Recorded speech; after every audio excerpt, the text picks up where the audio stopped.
Good morning. Thanks for being with us. The Morning Show News streams to Facebook and YouTube, brought to you by Peterson Insurance, your Pekin Insurance agent in Clinton. A DeWitt County official is reacting to this week's announcement between Constellation and Meta. DeWitt County Sheriff Mike Walker says the agreement to keep the power plant in operation for another 20 years is great, not just because of the jobs it creates for the area, but it keeps a great community partner around for a long time. Yeah, that came. We've been hearing rumors about some different things happening out there, and then when that came out, I'd heard about it, then I saw it on Fox News and then some other news outlets, and not only is that a great thing for Clinton and DeWitt County, I think that's a great thing for Central Illinois, because my understanding is they're going to be doing some things with, I believe, what they call microreactor. I'm not real familiar with exactly what all they're going to be doing, but they're going to increase the production. My understanding is this Meta is going to be purchasing some of that extra energy, but not all of it.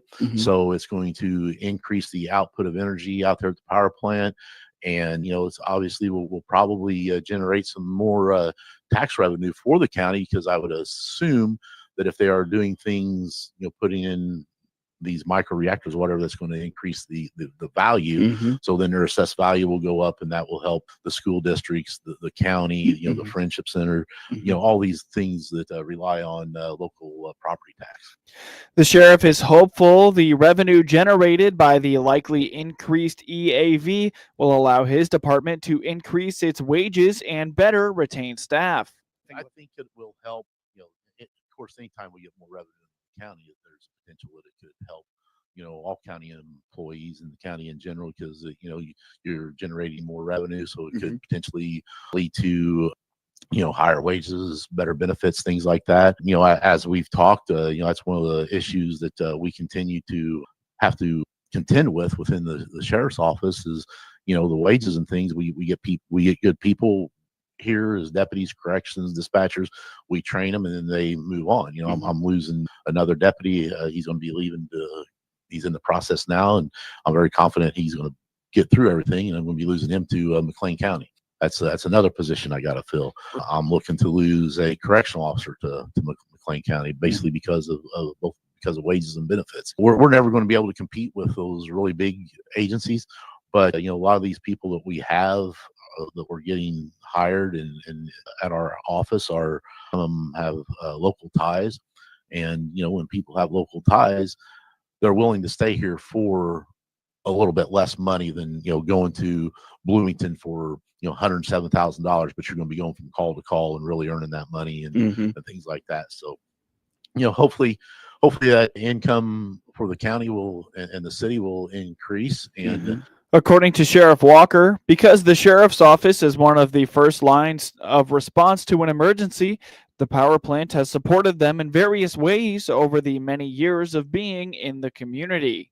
We get equipment, their security, they upgrade their equipment, very frequently, because they have the funds to do that.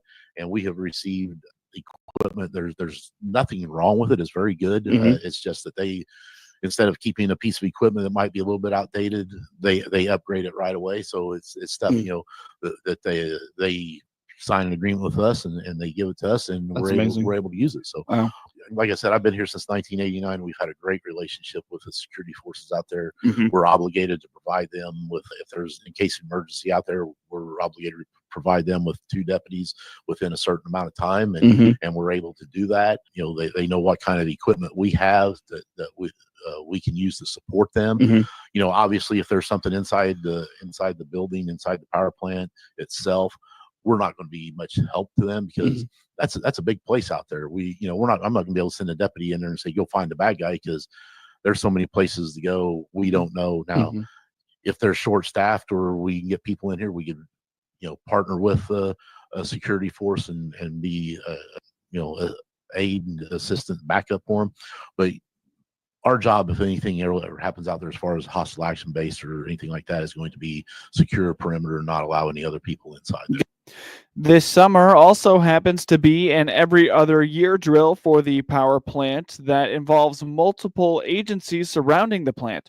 We'll have more on that with the sheriff soon on regional radio. The summer reading kickoff event recently hosted by the Warner Library was just the beginning of a season of programming to keep kids busy and learning. Mel Snow, Youth Program Director at the library, indicates that they have plenty of programming targeted at very young children, including toddler time, which is resuming after a hiatus in May. We have youth and family and teen events on the children's floor, but we also have just events that we have going on throughout summer, like our story time. So tomorrow is our first toddler time back. We had a break during May. And so we have toddler time tomorrow. On Friday, we have preschool pal story time. And then afterwards, this is our first week that we are having our stay and play program. So when you're finished with story time, we've noticed that a lot of the families like to just stay and hang out on the children's floor. So now we've made it just its own program passively, where we're going to put out extra toys and the families can kind of mingle and make friends and meet other caregivers that are there, and just kind of make community connections, which is so important. So this week, if you've got a toddler, bring them for toddler time tomorrow, and then we'll have stay and play immediately after. And then on Friday we have preschool pals. So if you have a preschool age child, you could bring them then, and then we'll have stay and play for their age as well afterwards on Friday. The library is passionate about giving students hands-on learning experiences, and Snow points to her new youth art series. Kids will learn how to paint in the styles of famous artists throughout history. I've got my youth art series, which I kind of spoke about. This is for the 8 to 12-year-olds. Today's our first one, and we're covering Picasso and Cubism. But in 2 weeks, we will do Jackson Pollock splatter painting. July 1st, we're doing Kandinsky. And on the 15th, we're doing Salvador Dali sculptures. And then we're doing pointillism on the 29th. So you can register for all these programs on our website, vwarner.org. It's a series. You don't have to sign up for every single one. You can just come to the ones that you're interested in. Yeah. But you can expect lots of fun, snacks. We'll be snacking and, just getting messy with art and paint and learning a little bit at the same time. Yes, I'm really excited for that. And they get an actual canvas, and it's an 11 by 14 canvas that they're going to get to take home, and we're going to get to just eat and have fun with your friends and make a mess. Snow explains that they will also have programming for teens this summer, like the Colorful Square walking tour around the Clinton Square. And Mel, you're also doing the Colorful Square walking tour? Yes. So my teen programs, we have a lot of fun teen programs. We're doing rock painting this Thursday. Cool. And almost all of my teen programs, I have pizza at. So we'll always have free pizza at a teen program. The only one that we don't have it at will be our walking tour, because we're going to be on the move. So it's going to be hard to kind of eat pizza on the move. But the good thing about that one is we are ending at Sweet Maze and having some ice cream or snow cones. So that is on Thursday, the 26th. It's Clinton's Colorful walking tour is what we're calling it. And Bobby, our director, will be leading us around the square and talking a little bit about the buildings. There's even some murder and mystery there. So if you're interested in that, teen-wise, for true crime, it'd be right up your alley. And you get free Sweet Maze at the end of it, just for coming. Quick walk of the tour or of the square and learn some history, and then get some Sweet Maze. It'll be really fun. We're meeting at the library that night. So please register for that, 12 to 18-year-olds on July 26th. The library has tons of events for kids and adults this summer. You can find out more about the calendar by visiting vwarner.org or following the library on Facebook. Get news anytime from your computer or your mobile device, all free all the time at DeWittDailyNews.com. Breathing problems can affect every aspect of your life. Breathe easier with Gibson Area Hospital Pulmonology Clinic and Dr. Ismail Bobat, now providing pulmonology health services to DeWitt County at Warner Hospital in Clinton. Dr. Bobat is an expert at identifying and treating pulmonology health conditions. Get the right diagnosis and treatment for your breathing problem with an experienced pulmonologist. For healthier breathing, book an appointment in Clinton today. Call 217-784-2212. There's a reason WHOW is the Big 1520 across central Illinois. That's because anytime the sun is up, you can hear WHOW's big signal from Jacksonville to Peoria, from Pontiac to the Indiana state line, and to Charleston and Effingham. Anywhere you travel in central Illinois, take WHOW, the Big 1520, with you in your car, truck, or tractor. Just another reason why WHOW is Central Illinois' news, agriculture, and talk station. This is Seth Lawrence, News and Program Director for WHOW and WEZC. We take pride in being Clinton and Central Illinois' local radio stations each and every day, 7 days a week. What does local news mean? Here's a sample. The legislature only chose to act in solar and wind cases. For every other kind of zoning right now, we still have those LaSalle factors that the ZBA considers. We legalized marijuana in Illinois, so we've seen an uptick in marijuana use on the lake. The city of Farmer City was awarded $488,700 for a sidewalk project along Illinois Route 54. You hear the local people that make the news every day, 7 days a week on the big 1520 AM, 92.3 FM, and 106.5 FM WHOW, and on your easy choice for soft hits, 95.9 FM WEZC. With SRN Sports, I'm Andrew Stewart. In the NBA yesterday, Tyrese Halliburton scored with 0.3 of a second left for the Indiana Pacers' first and only lead of the game. The comeback King Pacers did it again, edging the Oklahoma City Thunder 111-110 in Game 1 of the NBA Finals at Oklahoma City. The Pacers were down by 15 with more than 9 minutes left, matching the biggest fourth-quarter comeback in the Finals game since the Dallas-Miami game on June 2nd, 2011. The Mavericks coach then, Rick Carlisle. The Pacers coach now, Rick Carlisle.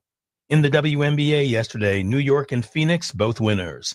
In baseball yesterday in the National League, Arizona, San Francisco, the Dodgers, and the Cubs all winners. In interleague action, St. Louis, Houston, and Kansas City all winners. This is SRN Sports. In the NFL, one of the most successful quarterbacks not retiring after all. Aaron Rodgers is back for a 21st NFL season. A person with knowledge of the decision tells the Associated Press that the four-time MVP plans to sign with the Pittsburgh Steelers. The decision ends months of uncertainty for the 41-year-old Rodgers, who visited the team's facility in March but took his time before deciding to join longtime coach Mike Tomlin in Pittsburgh. Correspondent Gettin' Coolball. In tennis, American Coco Gauff's first Grand Slam title came at the 2023 U.S. Open by beating Aryna Sabalenka in the final. Gauff will need to beat Sabalenka again for a second major trophy. They'll both meet this Saturday at the French Open in the first championship match there between the number 1 and number 2 women since 2013. This marks Gauff's second final on the clay in Paris. With sports, I'm Andrew Stewart. Time now for a look at sports. I'm Ben Hubbard with this report. In Class 3A high school baseball scores from Thursday at Lincoln, Muhammad Seymour shut out Chatham Glenwood 6-0, followed by Champaign Central with a win over Mount Zion 5-2. In Class 4A high school baseball scores from Thursday at Illinois Wesleyan, Normal Community shut out Bradley Bourbonnais 2-0. In Class 3A high school softball scores from Thursday, Rochester with a big win over Champaign Central at Chatham Glenwood 10-0, and then Chatham Glenwood beat Mount Zion 2-0. Class 3A high school softball action for Friday at Chatham Glenwood. They will play host to Rochester at 4:30 p.m. today. In Class 2A high school baseball action for Friday at the University of Illinois, Eureka and Springfield Sacred Heart Griffin at 4 p.m., followed by Sterling Newman Central Catholic and Teutopolis at 7 p.m. Tim Elko singled and scored pinch runner Corey Lee in the 10th inning to give the Chicago White Sox a 3-2 walk-off win over the American League leading Detroit Tigers on Thursday. The White Sox played some bonus baseball on Thursday, and it was the best kind of bonus baseball as Tim Elko delivered the game-winning knock to secure a series split with the best team in baseball. The 0-1. Swing and a ground ball, base hit. White Sox win. Tim Elko will be mobbed by his teammates as he rounds first base. He cracked that one out into left center, and they beat the Tigers. Chase Mydroth reached base all 5 times he came to the plate and watched his on-base percentage climb above 400. Sean Burke pitched career-high 7 innings, and the White Sox celebrated a walk-off win at right field. The Kansas City Royals are on deck for a weekend series. I'm Jeff Meller, and I'll have your pregame coverage Friday night starting at 6 p.m. on the ESPN 1000 Hard Rock Casino White Sox Network. With the win, Chicago split the 4-game series. The Tigers had swept the White Sox in April in the first 4 series between the teams this season. Ian Happ homered and drove in 4 runs on 3 hits. Pete Crow Armstrong added his team-leading 16th home run, and the Chicago Cubs beat the Washington Nationals 7-1 on Thursday night to earn their 7th consecutive series victory. Colin Rea allowed 5 hits over 5 1/3 scoreless innings after opener Drew Pomeranz completed a clean first as the Cubs won the rubber game and their 16th of their last 21 games overall. Washington's Jake Irvin allowed 3 runs over 5 innings, including Crow Armstrong's 2-run shot in the first and Happ's run-scoring double, good for his 500th career RBI in the second. Luis Garcia Jr. singled in the Nats' run in the 9th.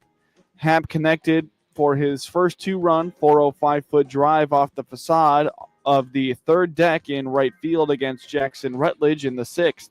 In the 9th, he followed Reese McGuire's run-scoring infield single with his own RBI single to center off of Eduardo Solares. Caleb Theobar entered for Rea with 2 aboard and a 5-0 lead in the 7th. Garcia fouled out. Then after Robert Hassel III single-loaded the bases, Theobar froze C.J. Abrams with a 2-2 curveball over the zone to escape the jam. Including Rea, the Cubs bullpen allowed no earned runs in 12 1/3 innings in the series. Chicago's bullpen ERA is 0.74 over the last 19 games. Miguel Garcia homered, doubled, and scored 3 times, and the Kansas City Royals beat the St. Louis Cardinals 7-5 in the second game of a day-night doubleheader on Thursday night. Royal starter Cole Reagans pitched 3 innings in his return from the 15-day injured list with a left groin strain. He allowed 5 runs on 5 hits, struck out 4, and walked 3. Angel Zerpa pitched 3 scoreless innings in relief, giving up 1 hit, 1 walk, and striking out 4. Carlos Estevez earned his 18th save in 21 tries. Cardinal starter Matthew Liberatore was pulled after 4+ innings with fatigue-related issues. He allowed a season-high 7 runs on 8 hits. The Cardinals rallied to take Game 1 of the doubleheader 6-5 on Wilson Contreras' RBI single in the 10th. Garcia's 2-run homer in the first gave the Royals a 2-0 lead in the nightcap. Freddie Furman hit a curveball 406 feet into the 3rd deck in left field to lead off the 3rd, sparking a 3-run rally. Jonathan India singled and scored, and Garcia doubled and scored on a Salvador Perez single to give the Royals a 5-1 lead. Contreras singled home the Cardinals' first run in the first inning and jump-started a 4-run 3rd with a 2-run double. Nolan Arenado followed with a 2-run homer to tie the game at 5-all. Nick Lofton's RBI single scored Mark Canha to break the tie in the 4th. Garcia walked and scored on a Perez single in the 5th. Liberatore left the game after surrendering a leadoff walk to Garcia in the 5th. Garcia's homer gave the Royals a first-inning home run for the 3rd straight game. The Royals are at the Chicago White Sox on Friday night to open a series, while the Cardinals are at home against the LA Dodgers. A 3-judge federal appellate panel ruled Thursday in favor of NASCAR in the antitrust lawsuit, followed by 2 teams, one owned by Michael Jordan, and vacated an injunction that required 23XI and Front Row to be recognized as charter teams as their case snakes through the legal system. Both race teams sued NASCAR late last year after refusing to sign new agreements on charter renewals. The charter system is similar to franchises in other sports, but the charters are revocable by NASCAR and have expiration dates. 23XI, which is owned by Jordan and 3-time Daytona 500 winner Denny Hamlin, allied with Front Row in suing NASCAR after 13 other organizations signed the renewals last September, and those 2 organizations refused. Get sports anytime at DeWittDailyNews.com. Here's Clinton Save-A-Lot owner Dave Jackson on Inflation 3.0. The rate of increase has slowed down. That doesn't mean inflation and prices have gone back to where they were. Not 8%, not 10%, double. So an item that was $1 in 2020 is now $2. It's not going back to $1. What you are seeing is maybe that item's $2, it might go up to $2.03, back to normal 1.5% inflation. Save up to 40% on your food bill at your Clinton Save-A-Lot. And as Dave always says, hope to see you soon. Hi, this is Dr. Sue Stir from Covenant Animal Clinic. We are very happy to be the proud sponsor of a new Adopt a Pet page on DeWittDailyNews.com. Just click on the icon next to the masthead to get to the new Adopt a Pet page. Then you will be able to see some of the adorable dogs and cats at the DeWitt County Animal Shelter that are waiting for their forever home. You can also click on the link from the page to fill out the animal adoption application form. Thank you for helping us spread the word about our four-legged friends at the DeWitt County Animal Shelter who are ready to be adopted.